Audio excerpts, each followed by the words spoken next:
భూమి కోసం, భుక్తి కోసం, విముక్తి కోసం పోరాటం చేసినటువంటి ఆదివాసీ యోధులకు సంబంధించినటువంటి ఇంద్రవెల్లి స్తూపం దగ్గర ఇవాళ ఉండడం నిజంగా నరనరాన కూడా ఒక ఉత్తేజం, నరనరాన కూడా వారు చేసినటువంటి త్యాగాన్ని ఒక పులకరింతలాగా ఉన్నది.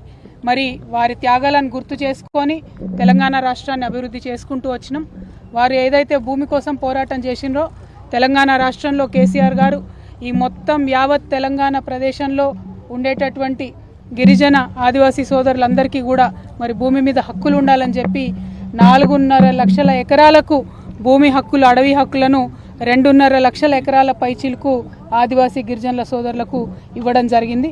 గత 10 ఏళ్లలో బీఆర్ఎస్ హయాంలో, కేసీఆర్ గారి హయాంలో మరి భుక్తి కోసం, భూమి కోసం పోరాటం చేసినటువంటి వీరులందరినీ కూడా గౌరవించుకోవడం జరిగింది.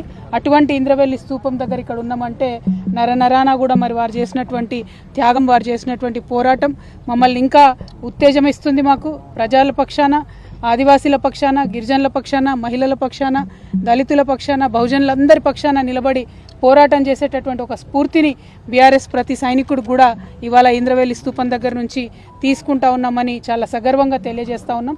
వారు చేసినటువంటి త్యాగాలు మరవలేని, వారి పోరాటాలు మరవలేనటువంటి, మరి అటువంటి ఉత్తేజంతో ఉన్నటువంటి ఈ తెలంగాణలో మరి ఇప్పుడు నడుస్తున్నటువంటి ప్రభుత్వ హయాంలో రైతులకు అన్యాయం జరుగుతోంది, మహిళలకు అన్యాయం జరుగుతోంది. ఎవరన్నా గొంతెత్తి రైతుల పక్షాన, మహిళల పక్షాన, బహుజనుల పక్షాన మాట్లాడితే వెంటనే వారి మీద కేసులు పెట్టి ఇబ్బంది పెడుతున్నటువంటి పరిస్థితిని కూడా మనం గమనిస్తూ ఉన్నాం. ఇవాళ మా వర్కింగ్ ప్రెసిడెంట్ గారు గౌరవనీయులు అన్న కేటీఆర్ అన్న గారి మీద కూడా మరి రకరకాల కేసులు పెట్టి ఏసీబీ పేరుతోని, ఇంకో దాని పేరుతోని వారు ఎట్లా కక్షపూరితమైన వ్యవహారం ఈ ప్రభుత్వం చేస్తుందో తెలంగాణ ప్రజలందరూ కూడా గమనిస్తూ ఉన్నారు. మరి మీ ద్వారా, మీడియా మిత్రులందరి ద్వారా ఈ ఇంద్రవెల్లి స్తూపం దగ్గర నుంచి తెలంగాణ బిడ్డలందరూ కూడా తెలియజేస్తూ ఉన్నాం, ఎట్లాంటి కేసులు పెట్టినా బీఆర్ఎస్ వాళ్ళం ఎవరం కూడా భయపడేది లేదు. ఖచ్చితంగా ప్రజల పక్షాన, ప్రజలకు రావాల్సిన హక్కుల కోసం మా వాణిని వినిపిస్తూనే ఉంటాం, మా పోరాటం కొనసాగిస్తూనే ఉంటాం.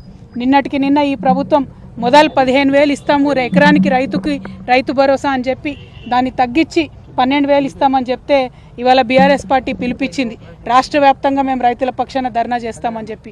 మరి బీఆర్ఎస్ పిలుపుతోని భయపడ్డటువంటి ప్రభుత్వం మరి ఇటువంటి కక్షపూరితమైనటువంటి కేసులతో వేధించేటటువంటి కార్యక్రమం పెట్టుకున్నది. ఈ విషయాన్ని ప్రజలందరూ కూడా గమనిస్తూ ఉన్నారు. ప్రజా కోర్టులో ఈ కాంగ్రెస్ ప్రభుత్వానికి శిక్ష తప్పదని కూడా ఇంద్రవెల్లి స్తూపం దగ్గర నుంచి మేము చాలా సగర్వంగా తెలియజేస్తూ ఉన్నాం. Thank you. జై తెలంగాణ, జై తెలంగాణ.